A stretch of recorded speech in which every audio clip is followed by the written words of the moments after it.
Eu sei que muita gente acha que sabe o que é ser invisível. Dizem isso quando são ignorados numa fila, quando ninguém curte uma foto, quando passam despercebidos numa festa. Mas essas pessoas não sabem. Não de verdade. Ser invisível de verdade é quando a sua própria família olha através de você como se você fosse feita de vidro. Quando você está sentada na mesma mesa, respirando o mesmo ar, e mesmo assim ninguém te enxerga.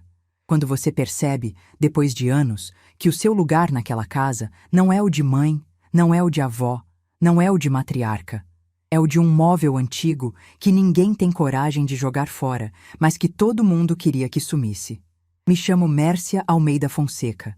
Tenho 67 anos. E essa história começa no dia em que meu próprio genro jogou meu prato de comida no lixo, na frente de toda a minha família, e ninguém disse uma palavra. Era um domingo de novembro, daqueles domingos quentes de interior paulista, com céu azul demais, sol forte demais e aquele cheiro de carvão e carne que invade o quarteirão inteiro.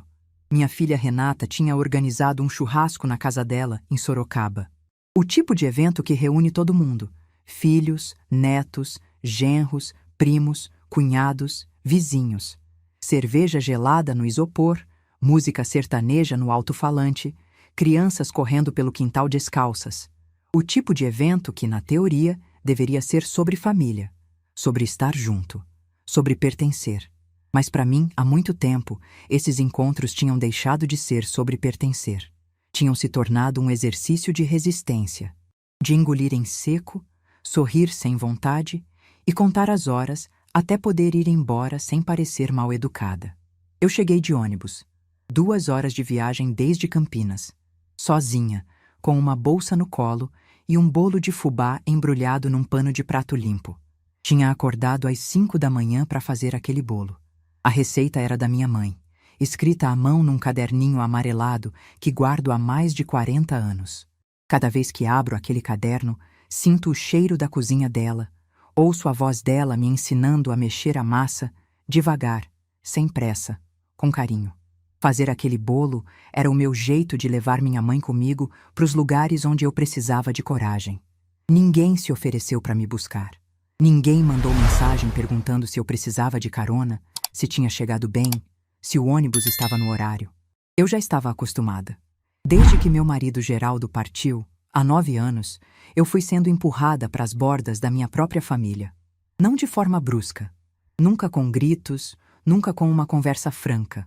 Foi algo mais lento, mais silencioso, mais cruel. O tipo de abandono que não deixa marca visível, mas que vai corroendo por dentro, dia após dia, como ferrugem em ferro velho. Desci do ônibus no ponto da avenida principal e caminhei 6 quadras até a casa da Renata. O sol estava forte e eu sentia o suor escorrer pelas costas debaixo da blusa. Quando cheguei, o portão estava aberto e o quintal já estava cheio de gente. O cheiro de carvão e gordura me atingiu antes mesmo de eu entrar. A churrasqueira fumegava no fundo, cercada de homens com cerveja na mão. As mulheres estavam na cozinha, preparando salada e arroz. As crianças corriam entre as pernas dos adultos como se o mundo fosse só delas. Entrei pelo portão e fiquei parada por alguns segundos, esperando que alguém me notasse. Ninguém notou. Caminhei até a mesa principal, coloquei meu bolo de fubá entre uma travessa de farofa e um pote de maionese e cumprimentei quem estava por perto. Respostas rápidas, sorrisos mecânicos, olhares que passavam por mim como se eu fosse parte da decoração. Renata apareceu vindo da cozinha, com um avental e o rosto vermelho do calor. Me deu um beijo apressado na bochecha e disse: "Oi, mãe, senta ali que tá quase pronto." E sumiu de volta para a cozinha antes que eu pudesse responder qualquer coisa. Meus netos, Davi de 14 e Isabela de 11, vieram me dar um abraço rápido. Davi disse: "Oi, vó", sem tirar os olhos do celular. Isabela me deu um beijo e saiu correndo atrás de uma prima. Em menos de 30 segundos, eu já estava sozinha de novo. Puxei uma cadeira de plástico branca, daquelas que rangem quando você senta, e me acomodei num canto perto do muro. Dali eu podia ver todo o quintal. Via Fábio, meu genro, de avental preto, comandando a churrasqueira com aquela postura de dono do mundo que ele sempre teve. Via Renata indo e vindo da cozinha, organizando tudo com eficiência militar. Via os primos rindo, as crianças brincando, os cunhados discutindo futebol.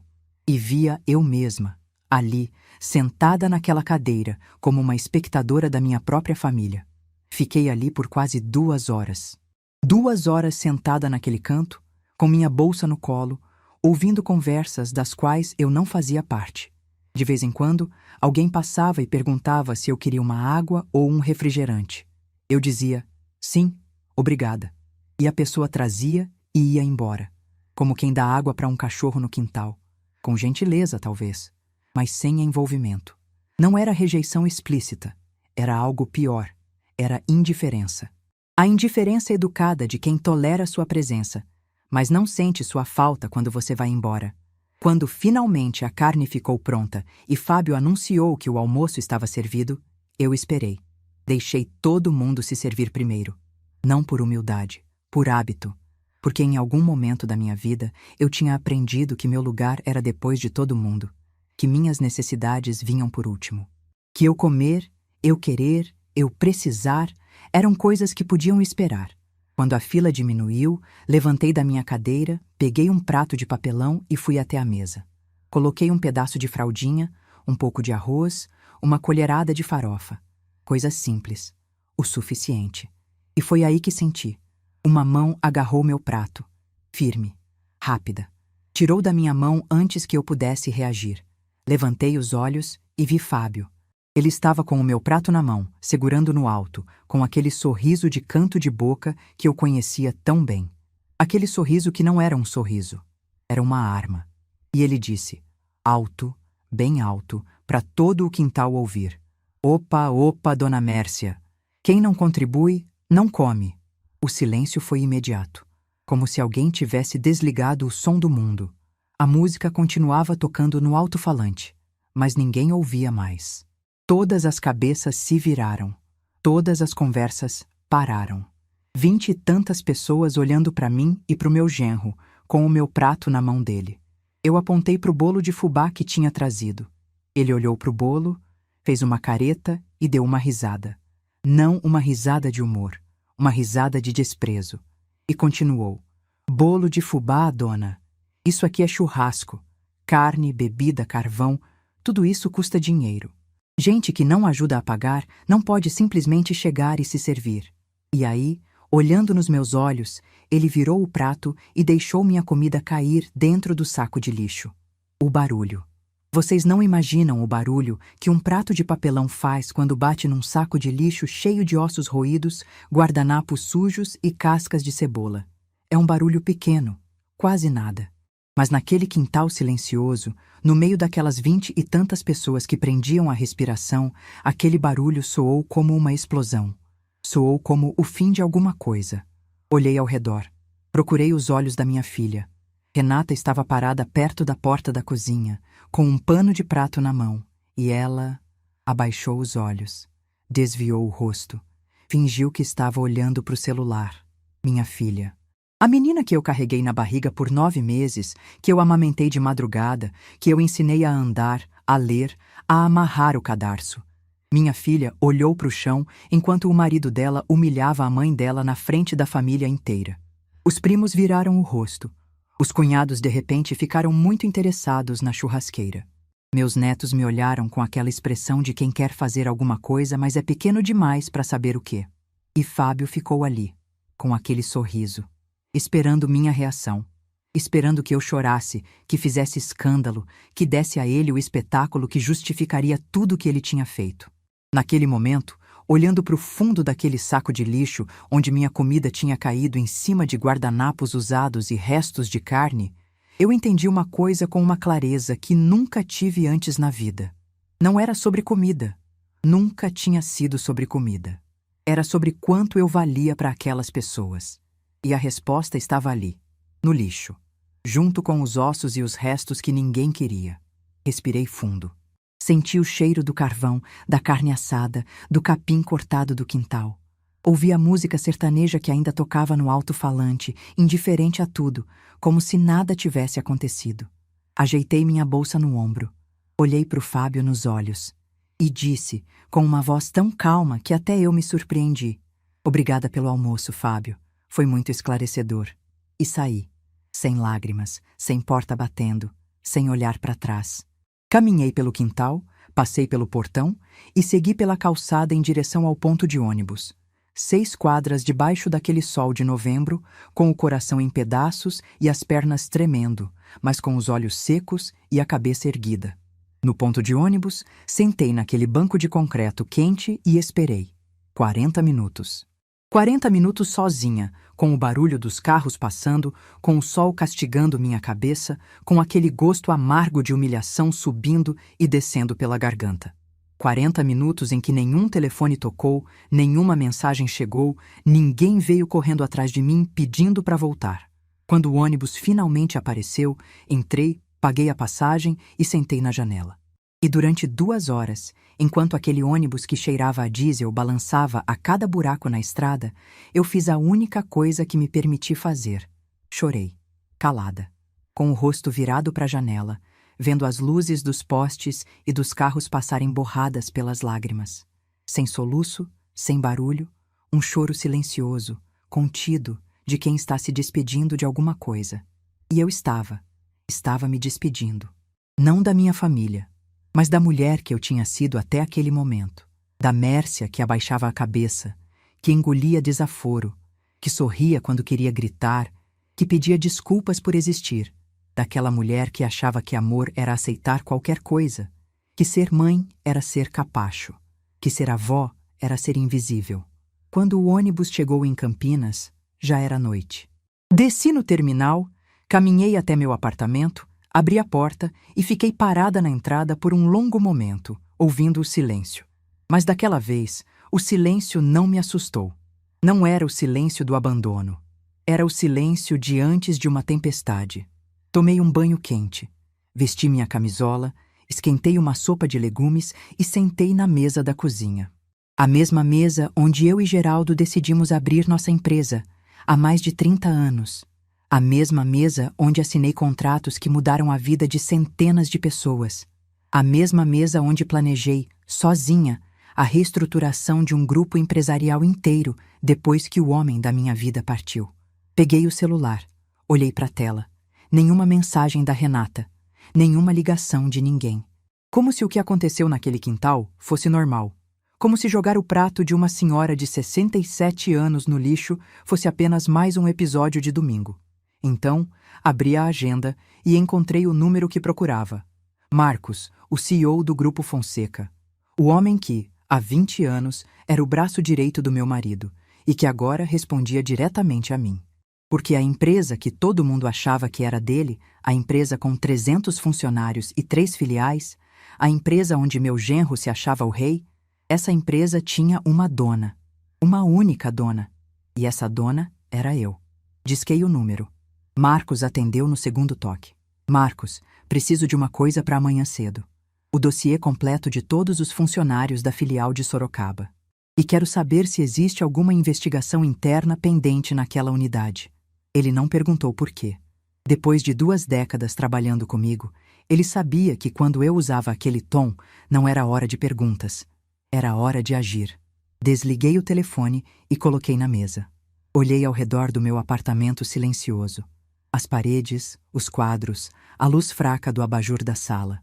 E pela primeira vez em anos, eu não me senti sozinha. Me senti preparada. Eles achavam que eu era uma velha sem importância. Uma senhora que vivia de aposentadoria, que dependia de convite para comer num churrasco, que podia ser humilhada sem consequência. Eles não faziam ideia de quem eu era. E na manhã seguinte, iam começar a descobrir. Vocês devem estar se perguntando como uma senhora de 67 anos que chega de ônibus num churrasco de família, com um bolo de fubá na mão, é dona de uma empresa com 300 funcionários.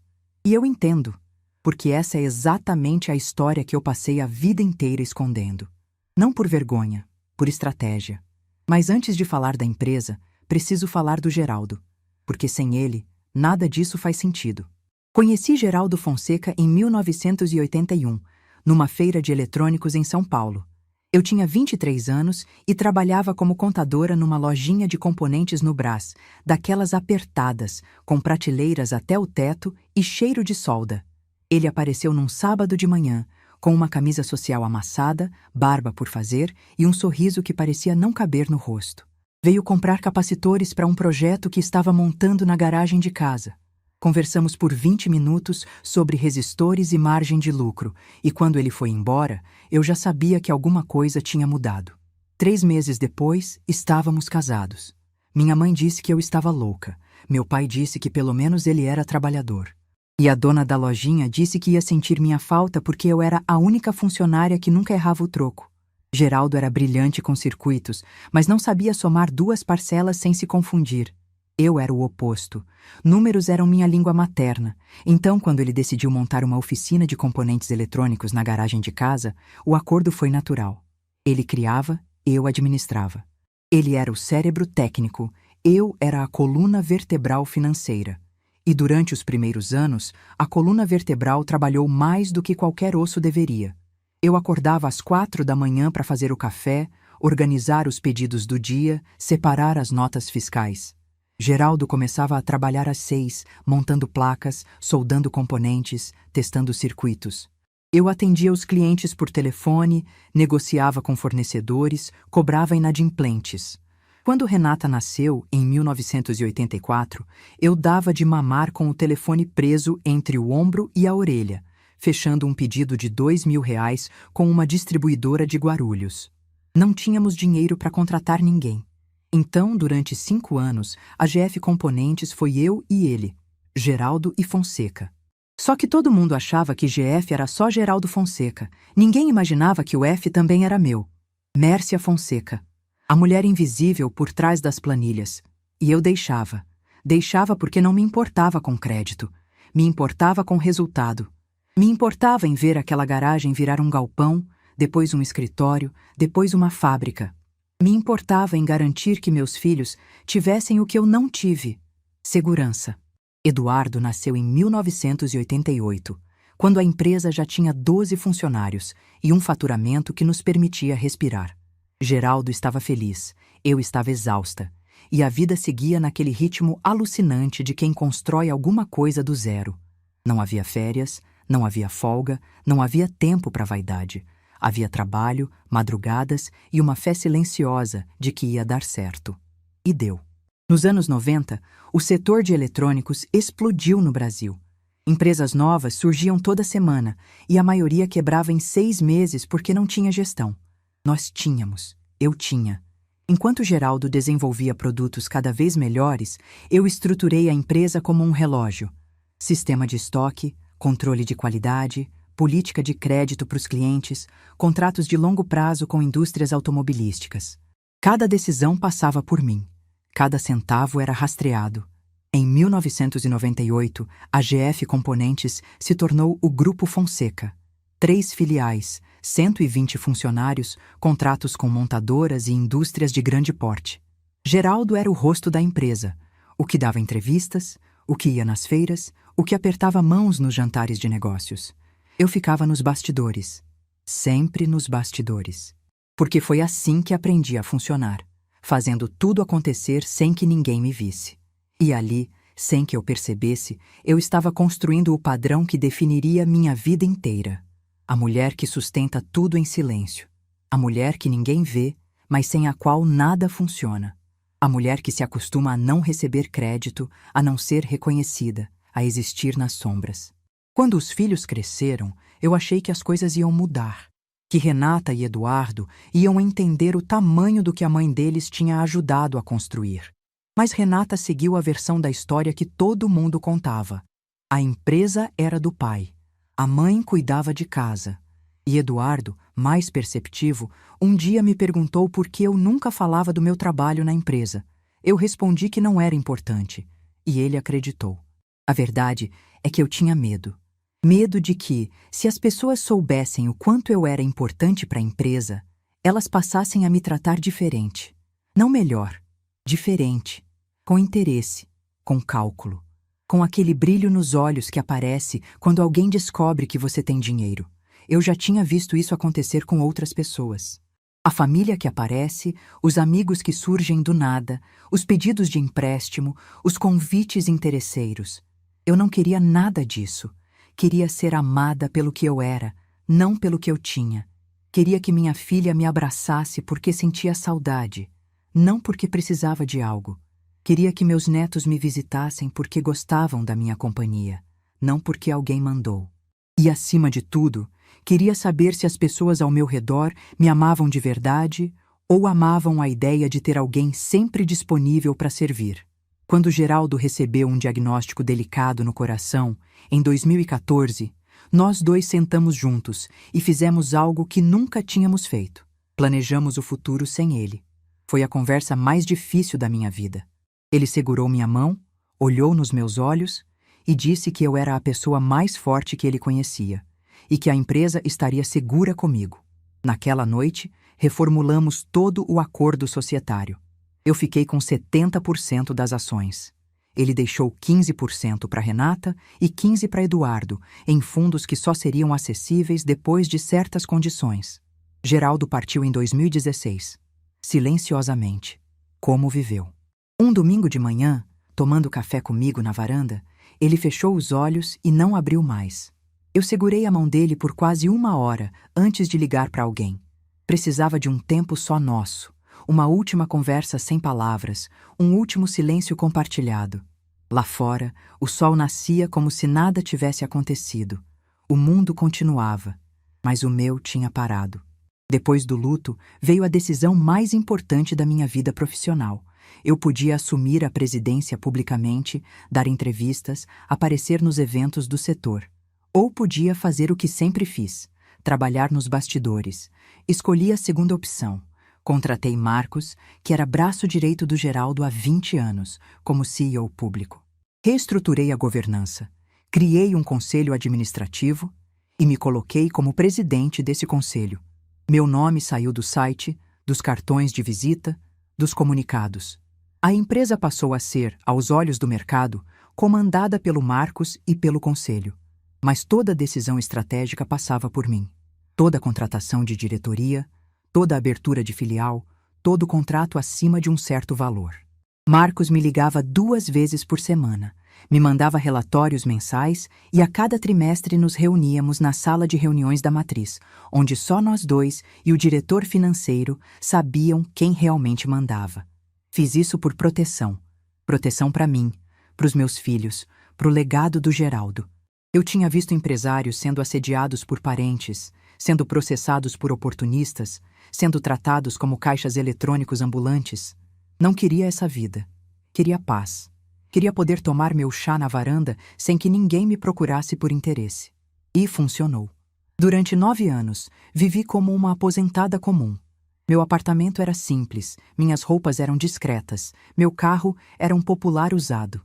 Renata achava que eu vivia da aposentadoria do INSS e de uns aluguéis que o Geraldo tinha deixado. Eduardo, que trabalhava com finanças no exterior, desconfiava que havia mais, mas nunca perguntou diretamente. E eu nunca oferecia a informação. E então, Fábio entrou na família. Renata o conheceu há 8 anos, num happy hour de trabalho. Ele era gerente de logística numa empresa menor e tinha acabado de se separar. Bonito, falante, confiante.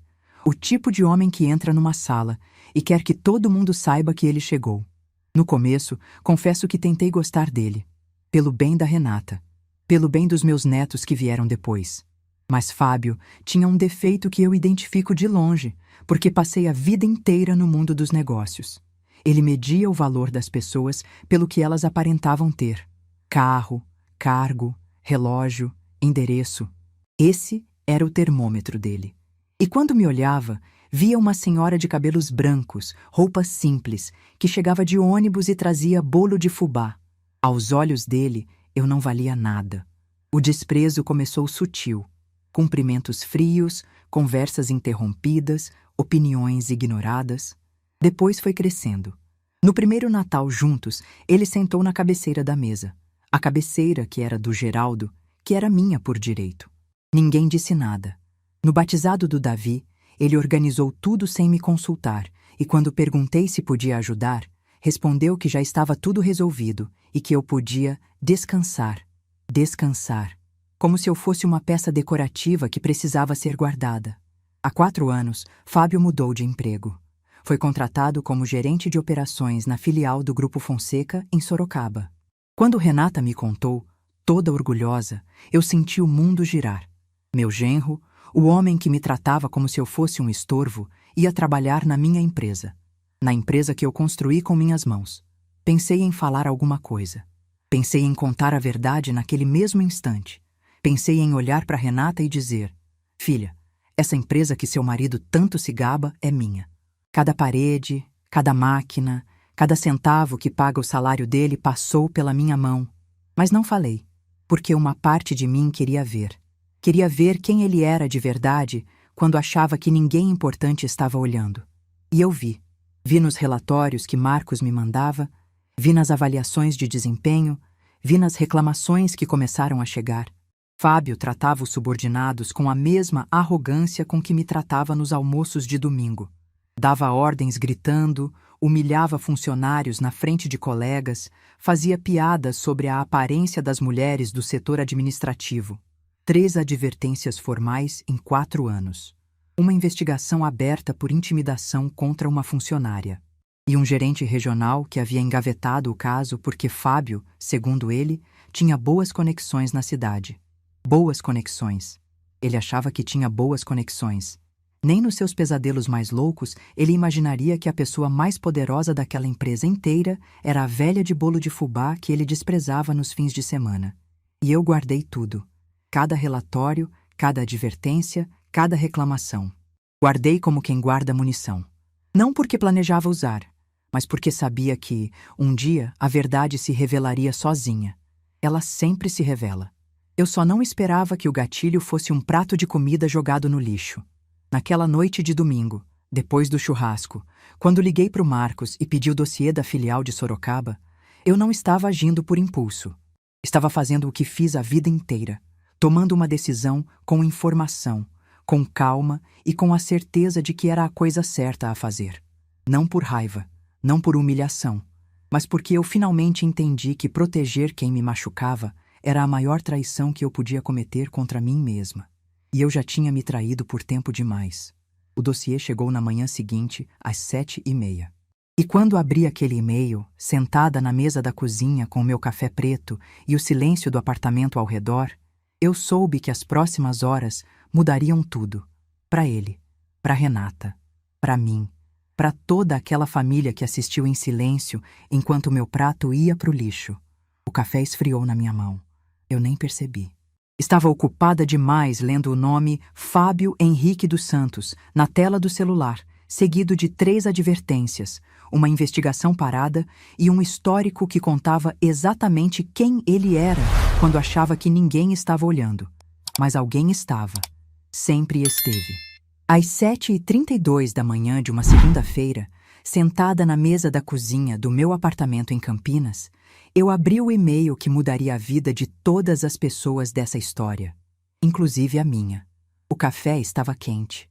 O apartamento estava em silêncio. Pela janela, o sol de novembro já esquentava a cidade com aquela luz dourada de começo de semana. Tudo parecia normal. Tudo parecia um dia como qualquer outro.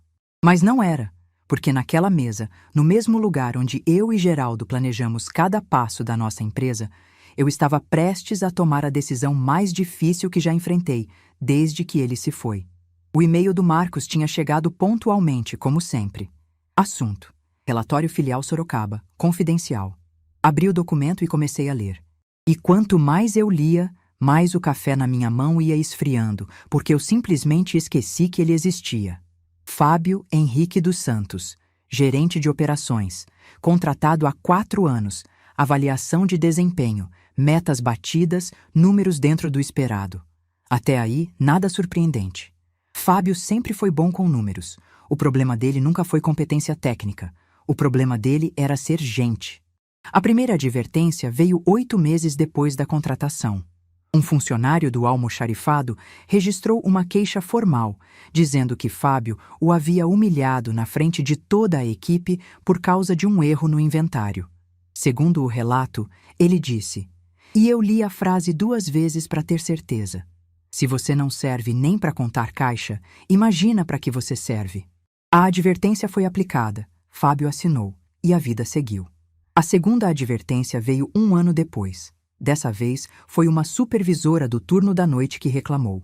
Disse que Fábio questionava suas decisões na frente da equipe, desautorizava suas ordens e fazia comentários sobre ela, não ter perfil de liderança.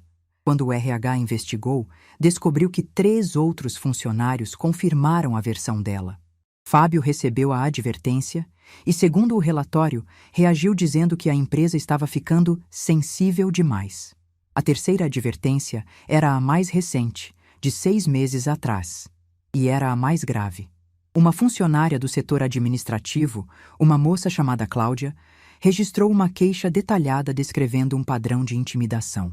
Segundo ela, Fábio fazia comentários constantes sobre sua aparência, questionava suas idas ao banheiro e, numa ocasião específica, jogou uma pasta de documentos na mesa dela com tanta força que o café da moça virou.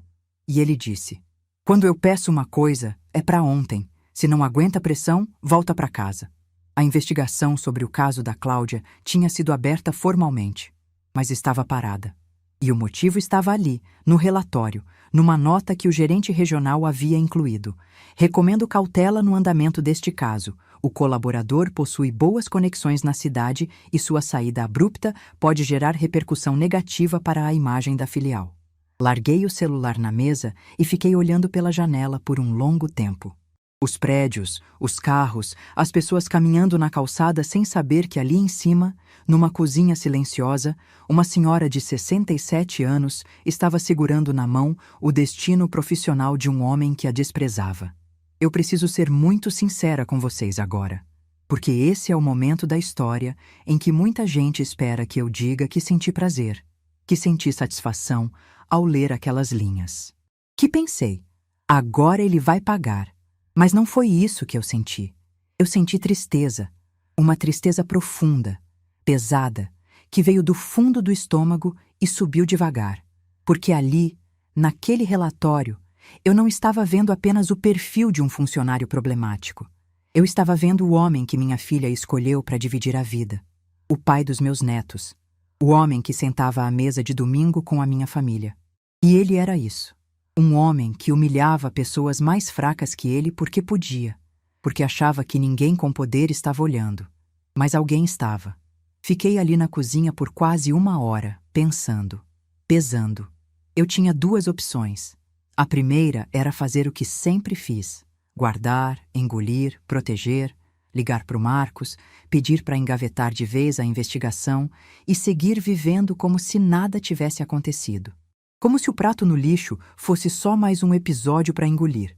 A segunda opção era fazer algo que eu nunca tinha feito na vida: parar de proteger quem não me protegia. Pensei na Cláudia, uma moça que eu nunca conheci, que provavelmente levantava todo dia de manhã, pegava ônibus ou metrô, chegava no trabalho e tinha que enfrentar um chefe que jogava pasta na mesa dela e debochava quando ela ia ao banheiro. Uma mulher que teve coragem de registrar uma queixa formal contra o próprio gerente, sabendo que podia perder o emprego por isso. Sabendo que ninguém ali ia defendê-la. Sabendo que era a palavra dela contra a de um homem que, segundo o gerente regional, tinha boas conexões. E mesmo assim, ela registrou. Mesmo assim, ela falou. E a queixa dela estava parada, engavetada. Porque alguém decidiu que a carreira de um homem arrogante valia mais que a dignidade de uma mulher trabalhadora. Pensei nas outras funcionárias que confirmaram os relatos. Mulheres que trabalhavam sob o mesmo teto que ele, que dependiam daquele emprego para pagar contas, sustentar filhos, manter suas vidas de pé, e que tinham que conviver com aquele homem todo dia, ouvindo seus comentários, aguentando sua arrogância, fingindo que estava tudo bem porque precisavam do salário. E pensei em mim, na senhora de cabelos brancos que levou bolo de fubá num churrasco e teve a comida jogada no lixo na frente de 20 pessoas. No fundo, eu e a Cláudia tínhamos algo em comum. As duas fomos tratadas como se não tivéssemos valor por um homem que se achava intocável. A diferença é que eu podia fazer alguma coisa a respeito. Peguei o celular de volta, liguei para o Marcos. Ele atendeu no primeiro toque dessa vez. A conversa durou menos de 5 minutos. Eu disse apenas o necessário. Marcos, o caso da funcionária Cláudia, na filial de Sorocaba. Quero que seja retomado imediatamente. Ouçam todas as partes envolvidas. sigam o protocolo que a empresa já tem para esses casos e apliquem a consequência que o regulamento interno determinar. Sem proteção, sem favorecimento, sem cautela política. O mesmo tratamento que daríamos a qualquer funcionário, independente de quem ele conheça ou deixe de conhecer. Marcos ficou em silêncio por alguns segundos. Depois disse: Entendido, dona Mércia. Vou acionar o jurídico e o RH agora. E antes de desligar, acrescentou, com aquele tom discreto de quem conhece a chefe há 2 décadas. A senhora está bem? Respondi que sim, que estava muito bem. E era verdade. O que aconteceu nas horas seguintes eu soube pelos relatórios que Marcos me enviou ao longo do dia. Às 9 da manhã, o departamento jurídico reabriu formalmente a investigação. Às 10, a equipe de RH da matriz ligou para a filial de Sorocaba e convocou as 3 funcionárias que haviam registrado queixas para depoimentos formais.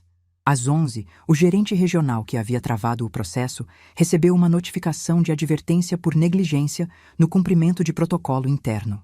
E às 2 da tarde, Fábio Henrique dos Santos recebeu uma ligação. Eu não estava lá. Não ouvi a conversa. Não vi o rosto dele. Mas o Marcos me descreveu depois, com detalhes que eu nunca esqueci. Disse que o diretor de RH da matriz ligou pessoalmente, que foi direto, profissional, sem rodeios. Informou a Fábio que a investigação interna havia sido concluída, que as evidências eram consistentes e documentadas por múltiplas fontes, e que, com base no regulamento interno e nas 3 advertências anteriores, a empresa estava procedendo com a rescisão contratual por justa causa. Segundo o Marcos, houve um silêncio longo do outro lado da linha. Depois, Fábio começou a questionar, a pedir explicações, a dizer que era um mal-entendido. Perguntou quem tinha autorizado aquilo, quem tinha reaberto o caso, por que agora e não antes. O diretor de RH respondeu que a decisão havia sido tomada pela diretoria da empresa, seguindo os protocolos estabelecidos. Nenhum nome foi mencionado, nenhuma conexão foi revelada. Fábio foi dispensado naquela tarde.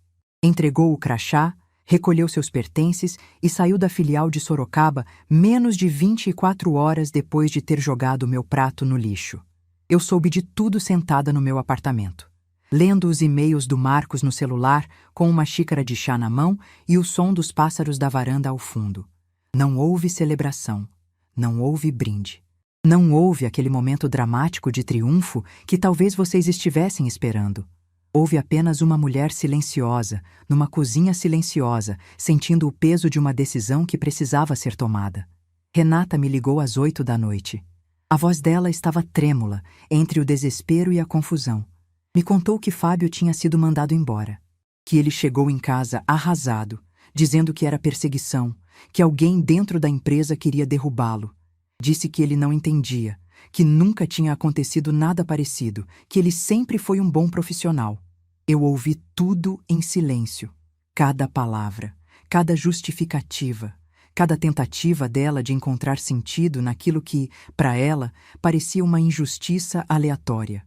E quando ela terminou, depois de quase 15 minutos falando sem parar, eu respondi com a voz mais calma que encontrei dentro de mim. Que situação difícil, filha. Espero que vocês consigam se reorganizar. Ela ficou em silêncio. Acho que esperava mais de mim. Uma indignação, um conselho, uma oferta de ajuda. Mas eu não ofereci nada disso. Perguntou se eu conhecia alguém que pudesse ajudar, se eu tinha algum contato em alguma empresa. Eu disse que não, que minha vida era simples, que eu não entendia dessas coisas de corporação. A mentira saiu com a mesma naturalidade com que eu mentia há 9 anos. A mesma naturalidade com que escondia quem eu era, o que eu tinha, o que eu podia. Mas dessa vez, a mentira não me machucou. Porque não era uma mentira de vergonha. Era uma mentira de proteção. Proteção minha. Renata desligou sem dizer mais nada. E eu fiquei ali, com o telefone na mão, olhando para a parede do meu apartamento, sentindo algo que eu não conseguia nomear. Não era culpa. Não era arrependimento. Não era satisfação. Era clareza. A clareza de quem finalmente entende que cuidar de si mesma não é egoísmo. Que exigir respeito não é crueldade. Que parar de proteger quem te machuca não é abandono. É sobrevivência. Naquela noite, fiz algo que não fazia há muito tempo. Cozinhei para mim mesma. Não uma sopa rápida, não um pão com manteiga. Cozinhei de verdade.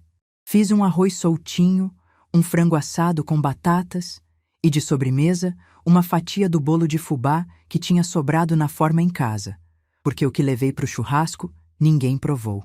Arrumei a mesa com um prato de porcelana, guardanapo de pano, um copo de cristal que era da minha mãe. Sentei, olhei para aquela mesa posta só para mim e comi devagar, sem pressa, sem precisar dividir, sem precisar pedir permissão. E cada garfada teve um gosto diferente. Não era só comida, era liberdade. A liberdade de comer no meu próprio prato, na minha própria mesa, sem que ninguém me dissesse que eu não merecia estar ali. Eu pensei no Fábio, que naquele mesmo momento provavelmente estava sentado no sofá da casa dele, tentando entender o que tinha acontecido.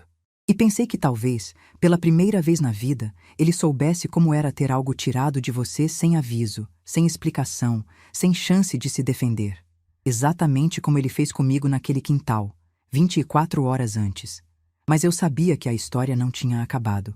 Porque Fábio tinha perdido o emprego, mas ainda não sabia por quê. Renata estava confusa, mas ainda não sabia a verdade. E a verdade, quando viesse, ia mudar tudo de uma forma que nenhum deles estava preparado para enfrentar. O que eu não sabia é que a verdade viria mais rápido do que eu imaginava. E que quando viesse, não seria eu quem a revelaria. Seria meu próprio filho. As semanas que se seguiram à saída do Fábio da empresa foram estranhas. Não por causa dele, por causa do silêncio. Renata não me ligou mais depois daquela noite. Nem para pedir conselho, nem para desabafar, nem para simplesmente perguntar como eu estava. O telefone ficava mudo, a tela ficava escura e eu ficava ali, no meu apartamento em Campinas, vivendo uma rotina que finalmente começava a ter a minha cara. Eu acordava cedo, não por obrigação, mas porque gostava de ver o sol nascer pela janela da cozinha. Fazia meu café com calma, sem pressa de servir ninguém. Lia o jornal no celular, regava as plantas da varanda, saía para caminhar no parque que ficava a 3 quadras do prédio. Coisas simples que pareciam enormes para uma mulher que passou décadas vivendo em função dos outros. Numa dessas manhãs, recebi uma ligação que não esperava. Era Eduardo, meu filho caçula, ligando de Lisboa, onde morava há 12 anos trabalhando com consultoria financeira. Eduardo sempre foi o mais quieto dos dois. Observador, calculista, do tipo que analisa 3 vezes antes de falar uma. O oposto da Renata, que sempre foi emoção pura. Ele disse que precisava vir ao Brasil para uma reunião do Conselho do Grupo Fonseca. Acontecia uma vez por ano, sempre em dezembro, e como ele tinha participação acionária na empresa, era importante que estivesse presente. Perguntou se podia ficar no meu apartamento por alguns dias. Eu disse que sim, claro, que seria bom tê-lo por perto. Eduardo chegou numa quinta-feira à noite. Quando abri a porta e vi meu filho ali, com aquela mala de mão e aquele sorriso discreto que era igual ao do Geraldo, meu coração apertou de um jeito que eu não esperava. Ele me abraçou forte, demorado, sem dizer nada. E naquele abraço, eu senti algo que não sentia há muito tempo, que alguém estava genuinamente feliz em me ver. Nos primeiros 2 dias, não falamos sobre a empresa, nem sobre a Renata. Conversamos sobre a vida dele em Portugal, sobre os projetos que estava desenvolvendo, sobre um restaurante português que ele queria me levar para conhecer algum dia. Cozinhei para ele como não cozinhava há anos. Fiz o arroz com feijão que ele adorava, o frango ao molho que era a receita do Geraldo e, claro, o bolo de fubá. Quando coloquei o bolo na mesa, Eduardo olhou para mim e disse: "Bolo da vovó." Eu sorri e respondi que sim. Ele comeu 2 pedaços e disse que nenhum bolo no mundo inteiro tinha aquele gosto. E, naquele momento, sentada ali com meu filho, dividindo um bolo e uma conversa sem pressa, eu entendi por que tinha lutado tanto para construir aquela empresa. Não era pelo dinheiro, era por momentos como aquele. Momentos em que a vida faz sentido simplesmente porque alguém que você ama está sentado na sua frente, comendo o que você fez com carinho. No sábado, Eduardo espalhou os documentos da reunião do conselho na mesa da sala. Relatórios financeiros, atas, projeções. Ele estava estudando cada número com aquela atenção cirúrgica que eu reconhecia, porque era a mesma atenção que eu tinha quando analisava os balanços da empresa. Naquele momento, tive certeza. Dos 2 filhos, Eduardo era quem tinha herdado minha cabeça para os negócios. Renata herdou o coração do pai. Eduardo herdou a minha planilha. E foi então que o destino fez a jogada que eu não planejei. Renata ligou para o Eduardo no sábado à tarde. Disse que soube que ele estava no Brasil, perguntou se podiam se ver. Eduardo convidou ela para jantar no meu apartamento no domingo. Renata hesitou quando soube que seria na minha casa. Fazia quase 1 mês que a gente não se falava, mas aceitou. Ela chegou no domingo por volta das 6 da tarde. Veio sozinha, sem as crianças. Quando entrou no apartamento e viu os documentos do Eduardo ainda espalhados na mesa de canto da sala, seu olhar mudou. Ela parou, olhou para os papéis, e eu vi, em câmera lenta, o momento exato em que os olhos dela encontraram o logotipo. Grupo Fonseca. O mesmo nome que estava no crachá que Fábio usou por 4 anos. O mesmo nome que ele repetia com orgulho nos almoços de domingo. O mesmo nome que vinha estampado nos olerites que ele exibia como troféu. Mas agora, aquele nome estava nos documentos que o irmão dela carregava. Documentos do Conselho Administrativo. Documentos de quem mandava. Renata pegou uma das folhas com a mão tremendo. Era a ata da última reunião do conselho. E ali, na segunda linha, estava escrito em letras que não deixavam margem para dúvida. Presidente do Conselho Administrativo, Mércia Almeida Fonseca. O silêncio que se instalou naquela sala foi diferente de todos os silêncios que eu já vivi. Diferente do silêncio do churrasco, que era de covardia. Diferente do silêncio do ônibus, que era de dor. Aquele era o silêncio de quem acabou de entender algo tão grande, tão pesado, tão profundo, que as palavras simplesmente não dão conta. Renata levantou os olhos dos documentos e me olhou. E naquele olhar havia tudo. Confusão, incredulidade, vergonha, medo. Ela abriu a boca, fechou, abriu de novo. E finalmente disse, com uma voz tão pequena que quase não saiu. Mãe, isso é verdade? Eu estava sentada na poltrona da sala, com as mãos cruzadas no colo. Olhei para minha filha e respondi com a mesma calma com que respondia ao Fábio naquele churrasco. Sem raiva, sem drama, sem satisfação. Apenas a verdade. É verdade, Renata. Sempre foi. Eduardo, que estava na cozinha preparando o jantar, veio até a sala quando ouviu o silêncio. Olhou para Renata, olhou para mim e entendeu imediatamente o que tinha acontecido. Ele abaixou a cabeça e disse baixo. Os documentos? Eu devia ter guardado. Eu fiz que não com a cabeça. Não adiantava mais guardar. Renata sentou no sofá como se as pernas tivessem perdido a força. Os documentos ainda estavam na mão dela, amassando nas bordas porque os dedos apertavam sem controle. E então as perguntas começaram a vir, uma atrás da outra, como um rio que arrebenta a barragem. Desde quando? Desde quando a senhora é dona daquela empresa? O pai sabia? O Eduardo sabia? Por que nunca me contou? Por que escondeu isso da gente? E o Fábio? O Fábio trabalhava lá, a senhora sabia que ele trabalhava lá. A senhora. E aí, ela parou. No meio da frase, como se uma ficha de 1000 toneladas tivesse caído na cabeça dela de uma vez só. A frase ficou suspensa no ar, inacabada, porque a conclusão era grande demais para ser dita em voz alta. A demissão dele, a ligação do RH, a justa causa, as boas conexões que não o salvaram. Tudo fez sentido num único segundo, e Renata me olhou com olhos que eu nunca tinha visto na minha filha. Não eram olhos de raiva. Eram olhos de alguém que acabou de perceber que o chão onde pisava a vida inteira não era firme como pensava. Foi a senhora. Não era uma pergunta.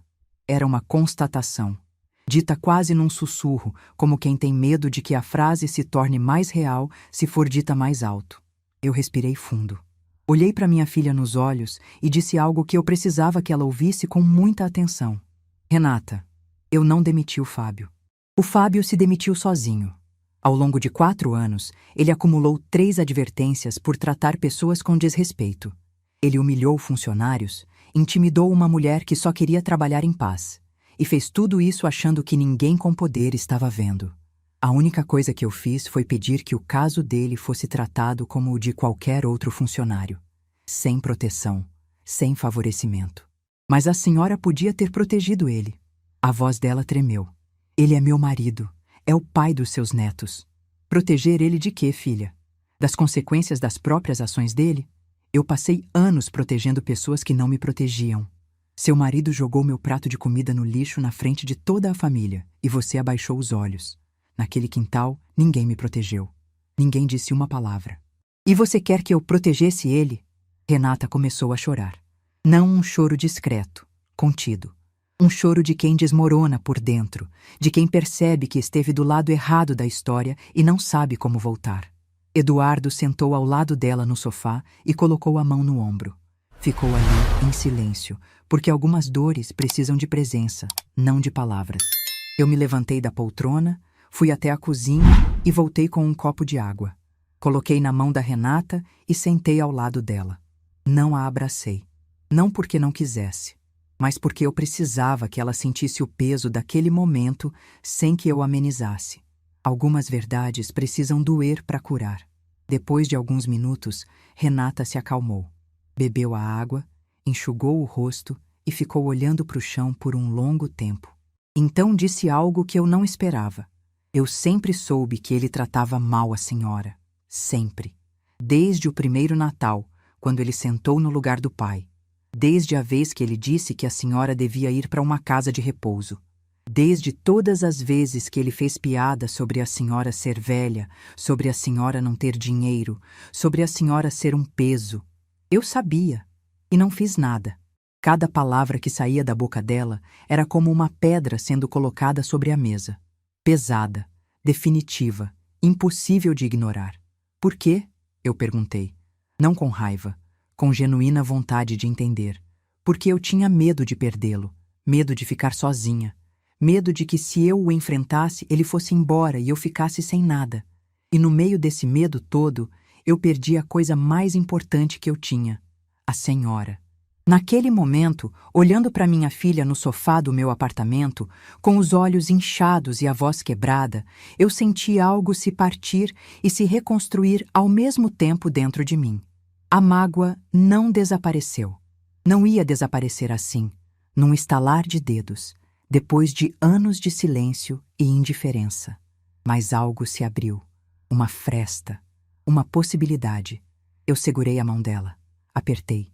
E disse: Você não me perdeu, Renata. Mas as coisas vão ser diferentes agora. Não vou mais aceitar ser tratada como se eu não existisse. Se você quiser que eu faça parte da sua vida, vai ter que ser com respeito. Não como obrigação. Não como conveniência. Como escolha. Ela balançou a cabeça, sem conseguir falar. Eduardo nos olhava do outro lado da sala com os olhos marejados. Meu filho, que sempre foi o forte, o analítico, o que não chorava. Naquela noite, vi uma lágrima escorrer pelo rosto dele enquanto assistia a mãe e a irmã tentarem reconstruir algo que parecia impossível. Renata saiu do meu apartamento perto das 10 da noite. Não jantamos. Ninguém tinha fome. Na porta, ela me deu um abraço. Longo, apertado, tremido. O tipo de abraço que pede desculpas sem palavras. Eu abracei de volta, porque ser firme não significa ser dura. E estabelecer limites não significa fechar portas. Quando fechei a porta e voltei para a sala, Eduardo estava sentado na poltrona, em silêncio. Olhou para mim e disse: Mãe, eu sinto muito por ter deixado os documentos na mesa. Eu sorri. Sentei na cadeira ao lado dele e respondi: Não sinta, filho. A verdade ia aparecer de um jeito ou de outro. Talvez assim tenha sido melhor. Sem planejamento, sem cálculo, sem estratégia. Apenas a verdade, caindo na mesa como sempre deveria ter caído. Ele ficou em silêncio por um momento. Depois perguntou: E o Fábio? O que acontece quando ele souber? Eu olhei pela janela. As luzes de Campinas brilhavam na escuridão, cada uma representando uma casa, uma família, uma história. E respondi: Quando ele souber, vai entender uma coisa que deveria ter aprendido há muito tempo, que o valor de uma pessoa nunca está no que ela aparenta, está no que ela constrói em silêncio. E ele ia saber, mais rápido do que qualquer um de nós imaginava. Renata contou para o Fábio no dia seguinte. Eu não pedi para ela contar. Não sugeri, não incentivei, não planejei. Mas eu conhecia minha filha. Renata nunca soube guardar segredo. Quando era criança, descobria os presentes de Natal escondidos no guarda-roupa e contava para o Eduardo antes da meia-noite. Quando adolescente, ficava vermelha toda vez que tentava mentir sobre onde tinha ido na sexta à noite. E agora, aos 41 anos, carregava uma verdade pesada demais para ficar trancada dentro dela. Eu soube que ela tinha contado porque, na terça-feira de manhã, meu telefone tocou. Era a Renata. E bastou ouvir o primeiro segundo de silêncio do outro lado da linha para eu saber que o Fábio já sabia. Ela disse que contou na noite anterior, depois que as crianças dormiram. Disse que sentou com ele na cozinha, mostrou uma foto que tirou dos documentos do Eduardo e disse tudo. Que a empresa era da mãe dela. Que sempre foi. Que o Grupo Fonseca, o crachá, o salário, os bônus, as viagens, tudo aquilo tinha saído das mãos de uma mulher que ele tratava como se não valesse um prato de comida. Segundo a Renata, quando ela terminou de falar, Fábio ficou em silêncio. Não por alguns segundos, por minutos. Sentado naquela cadeira da cozinha, com o celular na mão, olhando para a parede como se estivesse tentando encaixar peças de um quebra-cabeça que nunca ia fazer sentido. E de repente, o celular escapou.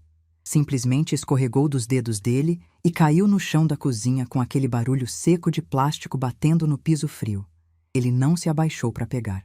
Renata disse que ele ficou ali, olhando para o telefone no chão, e a única coisa que disse foi: ela sabia, esse tempo todo ela sabia. A mesma frase repetida 3 vezes, como se o cérebro dele não conseguisse processar a informação e precisasse recomeçar do zero cada vez que chegava na conclusão. E aí veio a segunda parte da ficha. A que demorou mais para cair, mas que caiu com muito mais peso. Porque não era só sobre a empresa, era sobre tudo. Cada vez que ele me chamou de Dona Mércia, com desdém. Cada vez que tirou meu lugar na mesa. Cada vez que fez piada sobre eu ser velha, sobre eu não ter dinheiro, sobre eu só ocupar espaço. Cada vez que se gabou do cargo na frente da família inteira, ostentando um crachá que tinha o sobrenome da sogra estampado. Cada vez que mediu meu valor pelo que eu aparentava ter, sem nunca desconfiar do que eu realmente era. E o churrasco, o prato, o lixo, a frase que ele achou que ia me diminuir e que, no final, diminuiu apenas a ele mesmo. Tudo isso passou pela cabeça dele naquele silêncio da cozinha. Eu não estava lá, mas eu sei, porque eu conheço o Fábio. E sei que a pior coisa que podia acontecer a um homem como ele não era perder o emprego. Era descobrir que foi derrotado pela pessoa que ele mais desprezava. Renata me perguntou se eu queria falar com ele. Eu disse que não. Não por raiva. Não por orgulho. Porque simplesmente não havia nada para ser dito. Eu não devia explicações a ele. Não devia justificativas. Não devia satisfação. Não devia absolutamente nada. O Fábio não perdeu o emprego porque eu era a dona da empresa. Perdeu porque era o tipo de homem que humilhava pessoas que ele considerava abaixo dele. O fato de eu ser a dona apenas tirou a proteção que ele nunca soube que tinha. Nas semanas que se seguiram, Fábio tentou me procurar 2 vezes. Na primeira, mandou uma mensagem longa pelo celular. Educada, formal, cheia de palavras bonitas que eu nunca tinha ouvido da boca dele. Dizia que queria conversar, que reconhecia seus erros, que estava disposto a mudar. Li a mensagem inteira, coloquei o celular na mesa e nunca respondi. Na segunda vez, apareceu no meu prédio. O porteiro me ligou, avisando que tinha um homem querendo subir. Eu disse que não estava recebendo visitas. Fábio ficou esperando na portaria por quase 1 hora antes de ir embora. Soube pelo porteiro que ele estava com os olhos vermelhos. Eu não senti prazer com isso. Quero que vocês entendam isso com muita clareza. Não senti prazer, não senti triunfo, não senti satisfação. Senti a mesma coisa que sinto quando fecho um capítulo de um livro muito longo e muito pesado. Alívio. O alívio de quem finalmente pode virar a página. Mas a vida não é feita só de páginas que a gente fecha. É feita também das que a gente abre. E foi isso que eu fiz. Em janeiro, viajei para o litoral. Ubatuba. 1 semana inteira sozinha, numa pousada pequena de frente para o mar. Eu nunca tinha viajado sozinha na vida. Em 67 anos, cada viagem que fiz foi acompanhando alguém. Minha mãe, meu marido, meus filhos, meus netos. Sempre como acompanhante, nunca como protagonista da minha própria jornada. Naquela primeira manhã em Ubatuba, acordei às 5h30 com o som das ondas. Coloquei um vestido leve, desci descalça pela escada de madeira da pousada e pisei na areia. A praia estava vazia. O sol estava nascendo atrás das montanhas, pintando o céu de laranja e rosa. E eu fiquei ali parada, com os pés na areia molhada e as ondas frias tocando meus dedos, sentindo algo que não sentia há décadas. Liberdade. Não a liberdade de quem se libertou de alguém. A liberdade de quem finalmente se encontrou.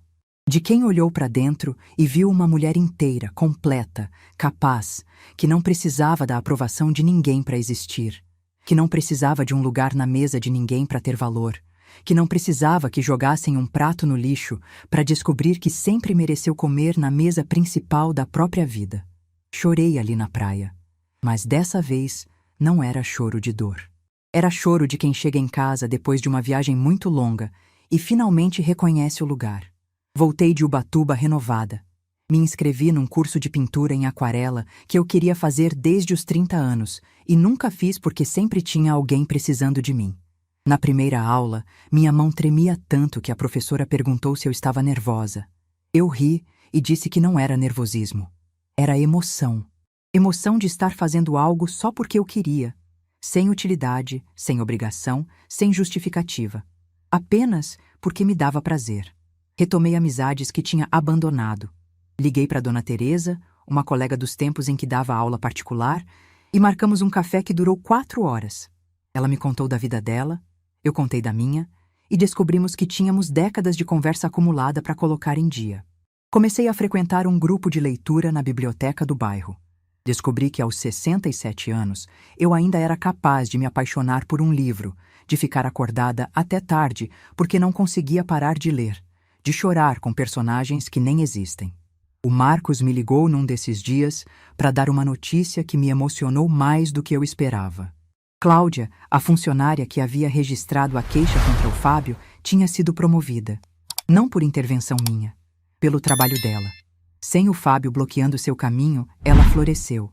Assumiu a coordenação do setor administrativo da filial de Sorocaba e, segundo o Marcos, estava fazendo um trabalho excepcional.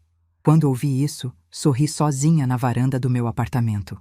Porque ali estava a prova de que justiça de verdade não é quando o opressor cai. É quando quem era oprimido finalmente consegue crescer.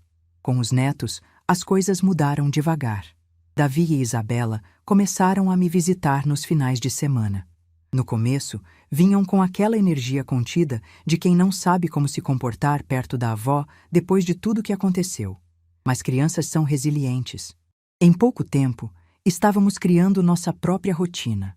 Eu ensinava a Isabela a fazer bolo de fubá com a receita da minha mãe, o mesmo caderninho amarelado, a mesma massa mexida devagar. E o Davi, que tinha herdado a curiosidade do avô, me pedia para contar histórias da época em que eu e o Geraldo montamos a empresa na garagem. Numa dessas tardes, Davi me perguntou uma coisa que me pegou de surpresa. Ele disse: "Vó, é verdade que a senhora é dona de uma empresa grande?" Eu olhei para ele e disse: "É verdade, meu filho." Ele ficou em silêncio por um momento e depois perguntou: "E por que a senhora nunca contou?" Eu pensei bem antes de responder e disse: "Porque eu queria saber se as pessoas ao meu redor gostavam de mim ou do que eu tinha. E agora eu sei." Ele não respondeu na hora. Mas na semana seguinte, quando veio me visitar, trouxe um desenho que fez na escola. Era eu, de cabelos brancos, sentada numa cadeira grande, com um prédio atrás de mim e uma frase escrita com letra de criança: "Minha avó é forte." Aquele desenho está pregado na geladeira do meu apartamento até hoje. E toda vez que olho para ele, eu lembro por que valeu a pena. Com a Renata, a reconstrução tem sido lenta. Nos vemos quinzenalmente. Às vezes ela vem sozinha, às vezes traz as crianças. Conversamos sobre coisas do dia a dia, sobre os netos, sobre o futuro.